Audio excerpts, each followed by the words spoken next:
Hey guys! In this episode we are going to make 9.5 inch long chef's knife.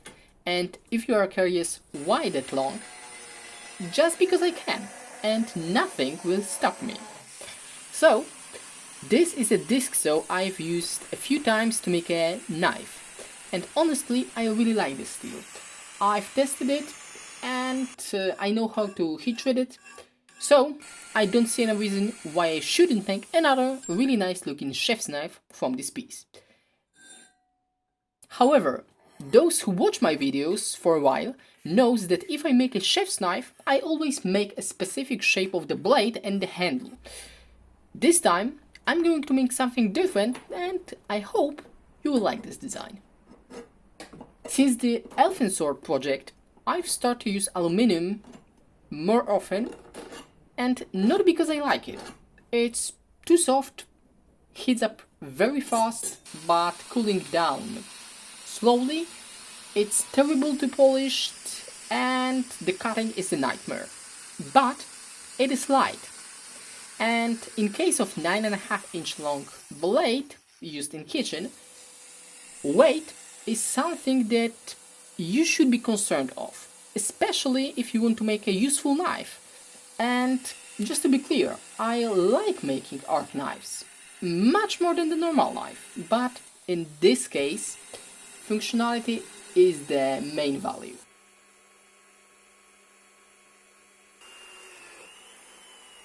Now, from knife making perspective, this knife is a hybrid, because part of the tang, the bolster to be precise, will be full, but rest of it will be hidden inside the one solid piece of wood. Honestly, I always enjoy more working with hidden tang blades. I think they just nicer and I just like those kind of knife. But making a guard fitting is always very time consuming and I don't like this part in the process. This knife construction is very cool because it solves guard fitting problem but allows to use one piece of wood for the handle.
As you can see, the tongue is a little bigger than the bolster, so I must grind it a little.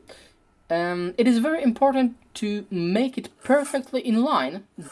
The final fittings depends on it, so this is something that you should very focused on.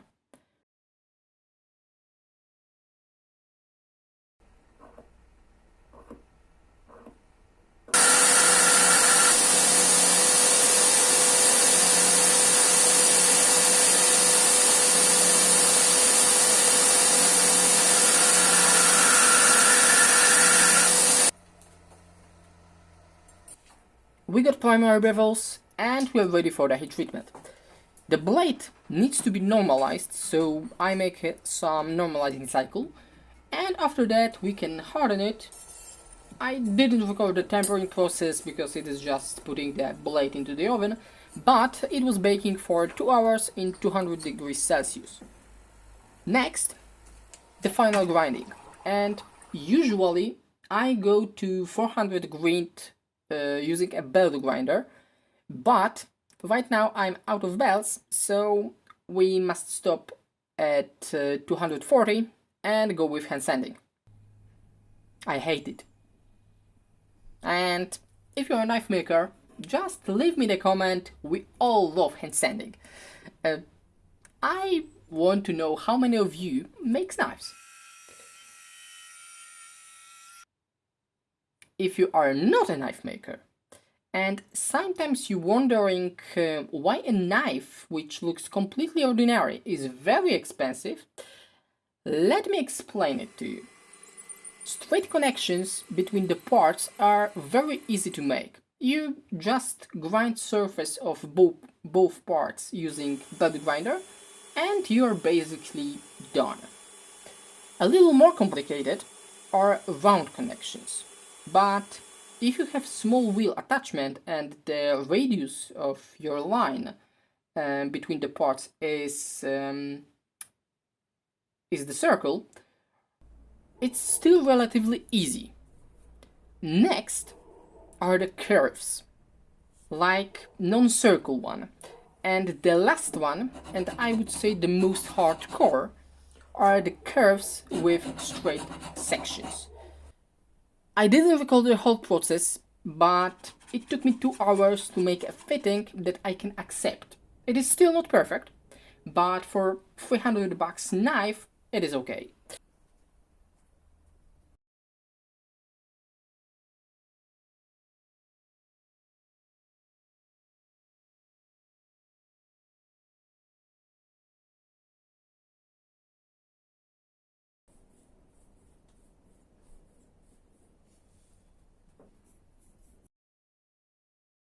Handle shaping is always the most fun part.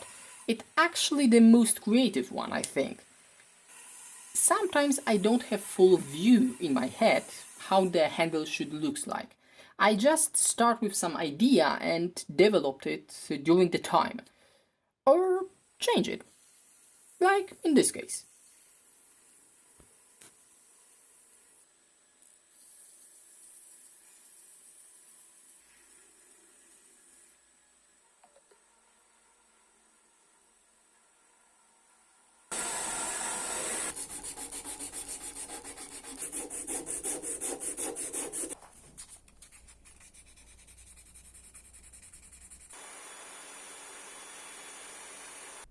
I'm preparing bolster to riveting, but as you can see there is a small gap between those parts. So I'm going to fill it with the epoxy just to protect it from the water. Remember that the high carbon steel don't like to be soaking in water. I'm hammering the pins to create the rivets to lock the bolster, and after that we will be able to glue it, all parts together.